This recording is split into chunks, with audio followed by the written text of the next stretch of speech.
우리는 살면서 종종 이런 말을 하곤 하죠. 저는 그냥 좀 내성적인 편이에요.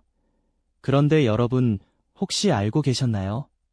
이 짧은 한 문장이 현대 심리학에서 가장 오해받는 말 중 하나라는 사실을요. 단순히 성격이 조용하다고 해서 다 같은 내성적인 것은 아닙니다.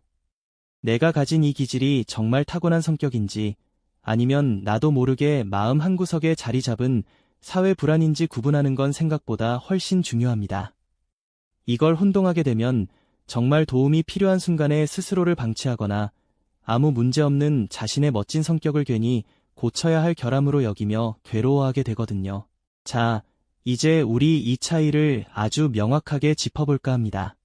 사실 온라인이나 일상 대화 속에서도 이런 혼란은 비일비재하죠.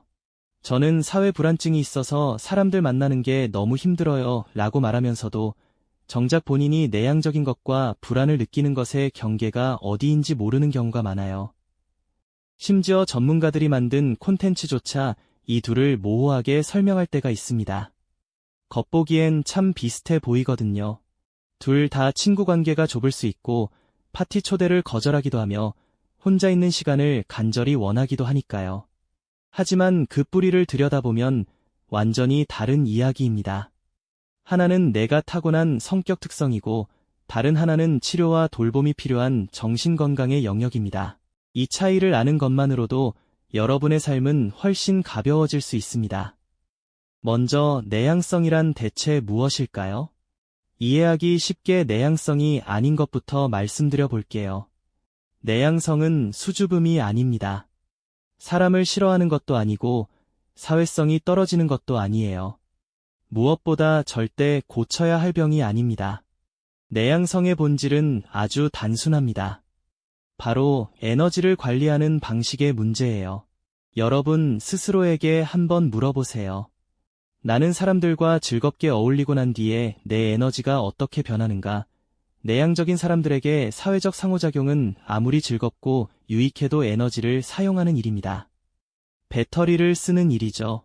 그래서 이들은 다시 밖으로 나갈 힘을 얻기 위해 반드시 혼자만의 고요한 시간, 즉 충전의 시간이 필요합니다. 반대로 외향적인 사람들은 혼자 너무 오래 있으면 배터리가 방전됩니다. 사람들을 만나 시끌벅적하게 떠들어야 비로소 에너지가 채워지는 구조죠. 여기서 우리가 흔히 놓치는 반전이 하나 있습니다. 내향적인 사람들도 사람들과 어울리는 걸 진심으로 좋아할 수 있다는 거예요. 그들도 무대 위에서 화려하게 강연할 수 있고 모임에서 분위기 메이커가 될 수 있으며 누구보다 매력적인 카리스마를 뿜어낼 수 있습니다. 다만 차이점이 있다면 외향적인 사람은 파티가 끝나갈 때 우리 2차 어디가? 라고 외치며 밤새 달리고 싶어하는 반면 내향적인 사람은 최고의 시간을 보냈음에도 속으로는 이제 집에 가서 혼자 편하게 눕고 싶다라고 생각한다는 점입니다. 심리학 연구들에 따르면 이건 단순히 마음가짐의 문제가 아니라 우리 신경계가 자극에 반응하는 방식의 차이입니다. 즉, 타고난 설계도가 다른 것이죠. 내향적인 분들은 모임이 끝나고 집에 돌아오며 이런 생각을 합니다. 오늘 정말 즐거웠어. 자, 이제 당분간은 좀 숨어 있어야지. 이건 두려워서 피하는 게 아니라 오로지 나의 평온함과 만족을 위해 선택하는 휴식입니다. 그런데 사회 불안은 이야기가 조금 다릅니다. 이건 에너지의 문제가 아니라 두려움의 문제입니다. 타인에게 부정적으로 평가받을까봐 혹은 내가 당황스러운 실수를 해서 거절당할까 봐 느끼는 강력한 공포죠. 임상심리학에서는 이를 성격이 아니라 두려움에 기반한 상태라고 정의합니다. 사회 불안을 겪는 분들은 일상생활에서 꽤 큰 고통을 받습니다. 가장 결정적인 차이는 이것입니다. 내향적인 사람은 안 가는 거를 선택하지만 사회 불안이 있는 사람은 가고 싶지만 갈 수 없다고 느낍니다. 마음속으로는 사람들과 섞이고 싶고 대화하고 싶은데 막상 그 상황에 던져질 생각을 하면 심장이 터질 듯이 뛰고 손에 땀이 나기 시작합니다. 사람들이 나를 바보라고 생각하면 어쩌지? 내 표정이 이상해 보이지 않을까? 같은 생각들이 꼬리에 꼬리를 물고 이어지죠. 모임이 끝난 뒤에도 며칠 동안 자신이 했던 말을 되짚으며 자책하기도 합니다. 이건 휴식이 필요한 게 아니라 마음의 감옥에 갇힌 것과 같습니다. 여러분, 다행인 점은 두려움은 성격이 아니라는 것입니다. 성격은 바꾸기 힘들지만 두려움은 체계적인 도움을 통해 충분히 변화시킬 수 있습니다. 인지행동치료 같은 방법들이 아주 효과적이라는 사실은 이미 수십 년간의 연구로 증명되었죠. 내가 내향적인지 사회 불안인지 가장 쉽게 구분하는 방법 하나 알려드릴까요? 갑자기 잡혀있던 약속이 취소되었을 때 여러분의 반응을 살펴보는 겁니다. 약속이 취소됐다는 연락을 받았을 때 아싸, 집에서 쉴 수 있겠다 라며 깊은 평온함을 느낀다면 여러분은 건강한 내향인일 가능성이 큽니다. 이 차이를 아는 게 이렇게 중요할까요? 첫째로, 나를 대하는 태도가 달라집니다. 내향적인 사람은 치료받을 대상이 아니라 이해받아야 할 대상입니다. 내향성을 고치려고 하는 건 왼손잡이에게 억지로 오른손을 쓰라고 강요하는 것과 같아요. 아무 문제 없는 사람을 환자로 만드는 일이죠.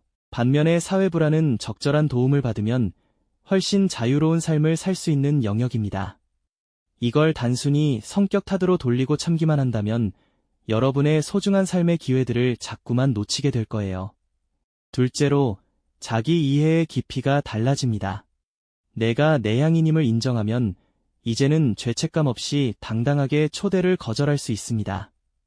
나 오늘 에너지가 다 됐어. 혼자 좀 쉴게 라고 말하는 게 부끄러운 일이 아니라는 걸 알게 되니까요. 하지만 사회 불안임을 깨닫는다면 두려움이 속삭이는 거짓말에 속지 않고 조금씩 세상 밖으로 나가는 연습을 시작할 수 있습니다. 마지막으로 우리가 경계해야 할 것은 정신건강을 그저 낭만적으로만 보는 태도입니다. 어떤 사람들은 사회 불안을 까다롭고 섬세한 예술가적 기질 정도로 포장하기도 합니다. 하지만 남들의 시선이 두려워 식당에서 음식 주문조차 못하거나 평생 꿈꿔온 기회를 두려움 때문에 포기하는 건 결코 낭만적인 일이 아닙니다. 그건 삶을 제한하는 족쇄일 뿐이죠. 반대로 조용히 사색을 즐기는 내향인에게 너 성격 좀 밝게 고쳐봐, 껍데기 밖으로 나와 라고 말하는 것 또한 아주 무례하고 해로운 일입니다. 물론 내향적이면서 동시에 사회 불안을 가질 수도 있습니다. 그래서 더 혼란스러울 수 있죠. 그럴 땐 조용히 스스로에게 3가지 질문을 던져보세요. 하나, 내가 초대를 거절할 때 이건 내가 정말 원해서인가요? 아니면 거절당할까 봐 무서워서인가요? 둘, 사람들과 어울린 후에 나는 기분 좋게 나른한가요? 아니면 나 자신이 한심하게 느껴져 괴로운가요? 셋, 만약 내 마음속의 두려움이 마법처럼 사라진다면 나는 지금보다 더 많은 사람을 만나고 싶어질까요?